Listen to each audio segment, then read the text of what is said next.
Pessoal do Garra de Erechim, pessoal do Garra de Chapecó, esses lugares que me acolheram tão bem.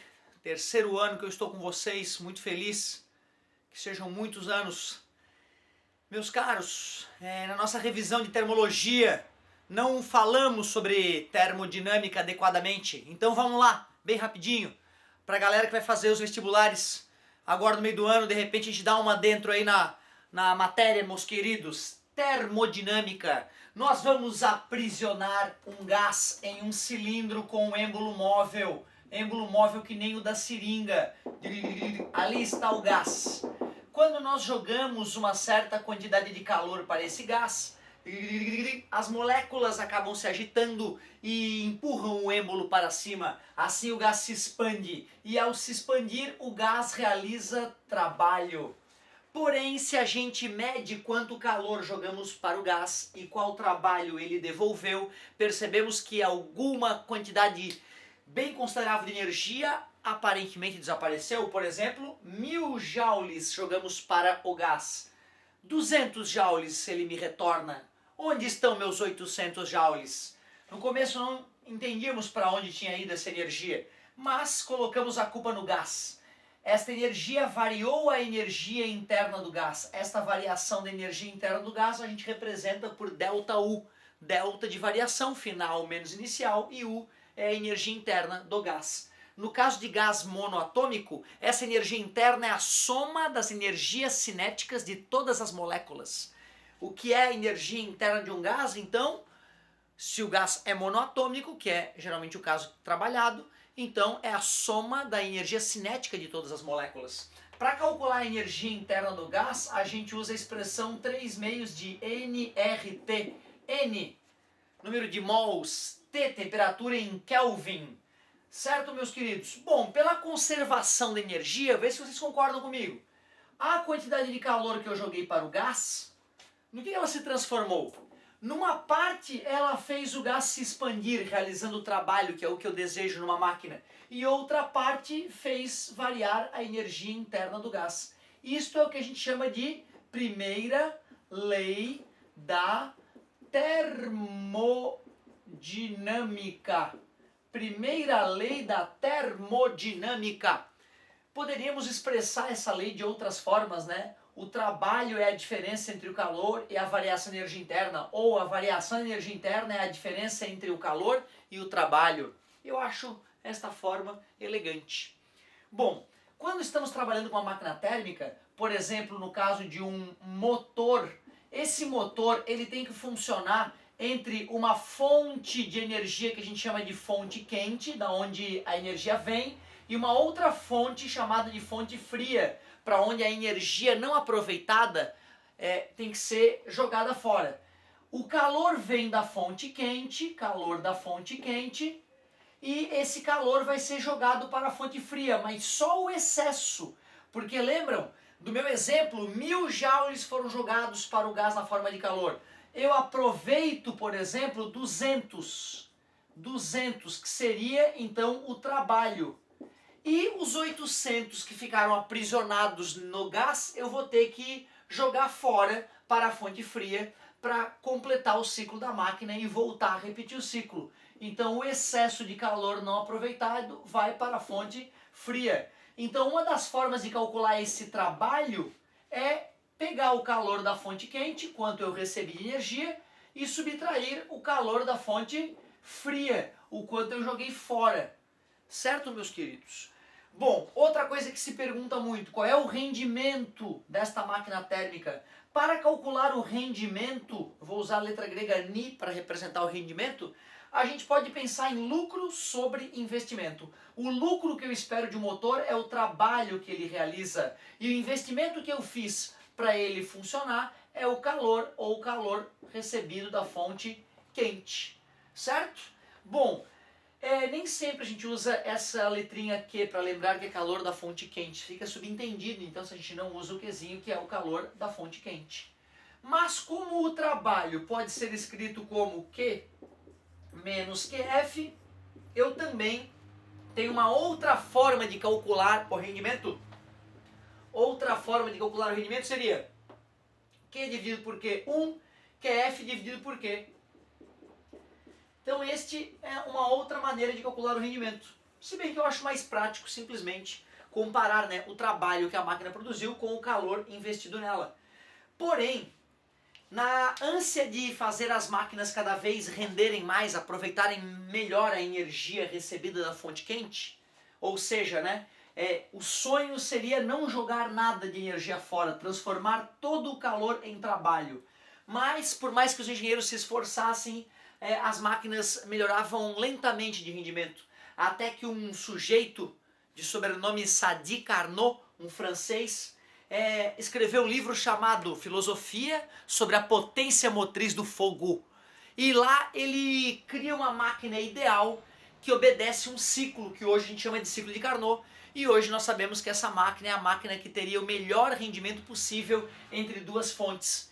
E mesmo antes da primeira e da segunda lei da termodinâmica, que eu já vou falar para vocês, ter sido enunciada, Sadi Carnot já conseguia calcular o rendimento daquele seu motor idealizado. Para calcular o rendimento de um motor de Carnot, a gente pega e faz 1 menos temperatura da fonte fria dividido pela temperatura da fonte quente. É que nem a fórmula deduzida anteriormente, só que em vez de calor da fonte fria e calor da fonte quente, é temperatura da fonte fria sobre temperatura da fonte quente. Né? É relativamente fácil demonstrar que na máquina de Carnot a temperatura é proporcional ao calor trocado com a fonte. Certo, meus caros?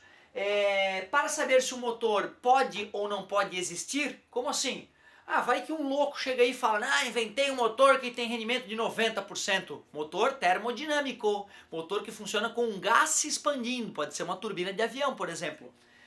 Nós poderíamos pegar a temperatura da fonte fria e a temperatura da fonte quente, né? Se for um motor de carro, a temperatura da fonte fria é o ambiente, e a temperatura da fonte quente é a temperatura da câmara de combustão, logo após a explosão da mistura ar-combustível. Se o rendimento mencionado pelo inventor, suposto inventor, der um rendimento maior do que o rendimento de Carnot, pode ter certeza que ele está mentindo, porque é impossível que uma máquina térmica real supere o rendimento de uma máquina térmica ideal de Carnot. Bom, se nós pegarmos e fizermos um diagrama pressão versus volume, que é o diagrama clássico que a gente usa para estudar transformações gasosas, nós conseguimos chegar a revisar, né, nas turmas, o negócio é o seguinte, vamos representar duas isotermas, certo? Que são hipérboles equiláteras na matemática, duas isotermas. Nessas pontilhadas a temperatura do gás é a mesma. E vamos fazer, então, a partir de um certo ponto, vamos chamar de ponto A, uma expansão isotérmica, então o gás aumentou de volume sem mudar de temperatura, expansão isotérmica. Nesse momento, para o gás se expandir e não esfriar, ele está recebendo o calor da fonte quente. Depois nós vamos fazer mais uma expansão, só que agora adiabática. O que é adiabático mesmo? Que não troca calor. E para que seja uma transformação adiabática, ela tem que ser uma transformação entre duas isotermas e suave. Por isso que a curva foi suave. Ou seja, eu estaria aproveitando um pouquinho mais de energia do gás ainda, certo? Com ele se expandindo, e agora eu não estou trocando calor, nem ganhando, nem perdendo calor. Depois eu faria uma compressão isotérmica, onde aí eu estaria rejeitando o calor para a fonte fria, e finalmente, para fechar o ciclo de Carnot, uma expansão adiabática, certo? Então esse é o famoso ciclo de Carnot. Você pode acabar sendo requisitado para reconhecer as transformações AB, expansão isotérmica, BC, expansão adiabática, CD, contração isotérmica. Eu tinha falado errado antes, hein, galera? Me perdoem. Contração. A setinha está subindo, mas o volume diminuiu, observem. E depois uma contração adiabática. Não podia ser tudo expansão, né? Me perdoem. Então, expansão isotérmica, expansão adiabática, compressão isotérmica, compressão adiabática. Sacou? Isotérmica adiabática intercaladas. Professor, mas na minha prova caiu um refrigerador. Não tem problema. Se for uma máquina frigorífica, um refrigerador, a única coisa, meus caros, é que a setinha muda a setinha muda. Então vamos escrever em vermelhinho refrigerador, refrigerador. E vamos botar as setinhas no sentido oposto. O que significa isso? Que no refrigerador eu realizo o trabalho sobre um gás, eu espremo um gás para que ele saia do estado gasoso, vá para o estado líquido. Passei isso nesse momento, ele está atrás da geladeira onde vai ficar quentinho. E aí ele pega a sua energia interna e vai acabar sendo transformado em calor, vai jogar para fora da geladeira. E lá dentro da geladeira, como se fosse um desodorante aerosol, uma válvula, né, de descompressão, vai fazer esse gás que estava liquefeito voltar a ficar gasoso. E tu sabe que quando a gente usa desodorante aerosol fica geladinho, certo? Então é uma expansão adiabática praticamente, e aí então isso acontece lá dentro da geladeira, no freezer, né, especialmente. E então é por isso que eu consigo espremer um gás e fazer o gás pegar o calor da fonte fria e arremessá-lo para a fonte quente, que não é o sentido natural que o calor flui. Agora cuidado, se nos pedirem qual é a eficiência de um refrigerador, nós aí calcularemos o coeficiente de performance. O que é o coeficiente de performance de um refrigerador?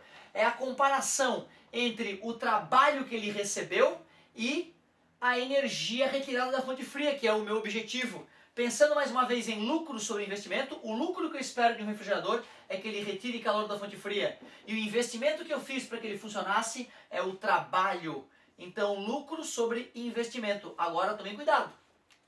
Segunda lei da termodinâmica. Chegou o momento. Segunda lei da termodinâmica. O rendimento de uma máquina térmica jamais será maior que 1. Ou seja, o rendimento é sempre menor que 1. Essa segunda lei da termodinâmica, que diz que nenhuma máquina térmica jamais poderá converter todo o calor que ela recebe da fonte quente em trabalho, que pode ser, né, traduzido como rendimento de toda a máquina térmica, jamais poderá ser igual ou maior do que 1, sempre menor do que 1, sempre menor do que 100%. Mas tem uma maneira muito mais bonita de falar da segunda lei da termodinâmica, que é a tal da entropia.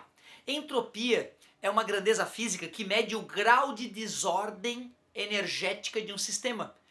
Energia, vocês sabem, se conserva, mas além de ela se conservar, ela tende a se desorganizar com o passar do tempo. É por isso que os copos quebram e não desquebram, é por isso que os ovos quebram e não o contrário, né? O próprio envelhecimento dos corpos tem a ver com essa entropia crescente. Um sistema isolado sempre tem a sua entropia ou igual nos processos reversíveis ou crescente, certo? Nos processos irreversíveis. Ou seja, a entropia de um sistema fechado sempre aumenta com o passar do tempo. A desordem energética está cada vez aumentando, certo? É uma outra maneira de enunciar a segunda lei da termodinâmica, falando da entropia.